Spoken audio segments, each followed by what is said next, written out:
سرکار نے فلاح انسانیت کے لیے جو دوسرا کام کیا نا، وہ لوگوں کو احساس دلایا ہے کہ اگر غلطی ہو جائے تو تم نے بندوں کے سامنے اپنے آپ کو کلیئر نہیں کرنا، تم نے تو رب کے سامنے اپنے آپ کو کلیئر کرنا، اللہ کے سامنے تم نے بچنا ہے کہ میرا گناہ معاف۔ اور حضور احساس پیدا کرتے تھے۔ بخاری شریف میں قبیلہ غامدیہ کی اس عورت کا تذکرہ موجود ہے جو خود آئی تھی، کوئی گرفتار کر کے نہیں لایا تھا، وہ از خود آئی۔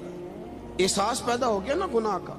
یہاں بہت ساری غلطیاں کر کے بھی لوگ جب اپنی بات کرتے ہیں تو کہتے ہیں کبھی یاد تو نہیں کسی کے ساتھ زیادتی کی ہو، یاد تو نہیں کبھی کسی کا، بھئی آپ نے اتنے بڑے ولی ہونے کا دعویٰ کر دیا۔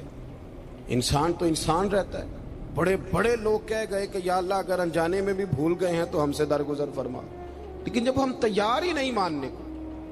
حضرت انس بن مالک کہتے ہیں وہ خاتون آئی، کوئی پکڑ کے نہیں لایا، کسی 14 دنوں کے ریمانڈ پہ نہیں اسے منوایا گیا، اسے وہ خود بخود آئی، اور کریم محبوب علیہ السلام کے سامنے جب وہ کھڑی ہوئی تو اتنے درد سے میں نے کم لوگ روتے دیکھے ہیں جس درد سے وہ روئی۔ عرض کرنے لگی حضور میں غلطی کر بیٹھی ہوں، مجھ سے زنا ہو گیا، مجھے پاک کر دیں۔ تو محبوب کریم علیہ السلام نے فرمایا تو کیسے ثابت کرے گی تو نے گناہ کیا؟ یعنی مجرم کو ثابت کرنا پڑ رہا ہے کہ میں گناہ گار۔ یہ وہ کمال ہے کہ انسانوں کو احساس ہونے لگے کہ یہاں ہم غلط ہیں۔ جب اعتراف جرم ہوتا ہے، جب بیماری کی تشخیص ہوتی ہے تو پھر اس کا علاج بھی ہو جاتا ہے۔ حضرت انس بن مالک کہتے ہیں وہ عرض کرنے لگی حضور میرے پیٹ میں ناجائز بچہ ہے۔ حضور نے فرمایا جا جب بچہ پیدا ہو تو پھر آنا۔ وہ 8 ماہ کے بعد آئی تو اس کی گود میں پھول سا بچہ تھا۔ حضور نے فرمایا واپس جا، جب روٹی کھانے لگ جائے تو پھر آنا۔ وہ 2 سال 2.25 سال دودھ پلاتی رہی، پھر جب آئی تو بچے کے ہاتھ میں روٹی کا ٹکڑا تھا۔ کریم محبوب صلی اللہ تعالی علیہ وسلم سے آ کے جب اس نے بات کی تو وہ درد سے روئی، کہنے لگی یا رسول اللہ 3 سال ہونے کو ہیں، میں نے گناہ کیا ہے، میں ساری رات سو نہیں پاتی۔ حضور تڑپتی، اگر اس حال میں مر گئی تو اپنے رب کو کیا منہ دکھاؤں، مجھے پاک کر دے، میرے حال پہ رحم فرمائے۔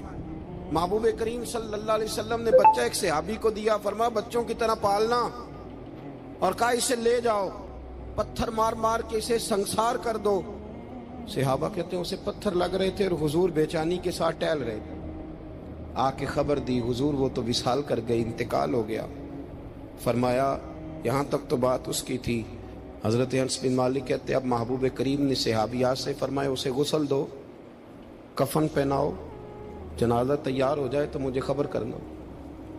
حضرت انس بن مالک کہتے ہیں غسل ہوا، کفن ہوا، جنازہ تیار ہوا تو حیران ہم تب ہوئے جب میرے محبوب نے فرمایا صفیں بناؤ، میں خود جنازہ پڑھاؤں گا، میں خود جنازہ پڑھاؤں گا۔ اور سرکار نے جنازہ پڑھایا تو ایک شخص کی زبان سے نکلا حضور اس ملعون کا معاذ اللہ جنازہ جس نے ناجائز بچہ جنا، اس کے لیے آپ دعا کر رہے ہیں، جنازہ پڑھا۔ حضور فرمانے لگے خاموش ہو جاؤ، تم نے گناہ دیکھا ہے، اس کا احساس نہیں دیکھا، تم نے غلطی دیکھی ہے لیکن اس کی توبہ کا انداز نہیں دیکھا۔ اور صاحب کنز العمال نے یہ لفظ نقل کیے ہیں کہ کریم محبوب فرمانے لگے اس نے تو ایسی شاندار توبہ کی ہے کہ اگر میں اپنی ساری امت میں بانٹ دوں تو اللہ سب کی مغفرت فرما دے گا۔ احساس جب پیدا ہو جاتا ہے نا اپنے دل کے اندر کہ یہاں میں غلط ہوں، ان العبد اذا اعترف ثم تاب تاب اللہ علیہ، او کما قال نبی صلی اللہ علیہ وسلم، رواہ مشکات۔ حضور نے فرمایا جب کوئی بندہ کہتا ہے نا اللہ میں بھول گیا تھا، اور پھر وہ توبہ کرتا ہے تو رب اس کی توبہ کو فوراً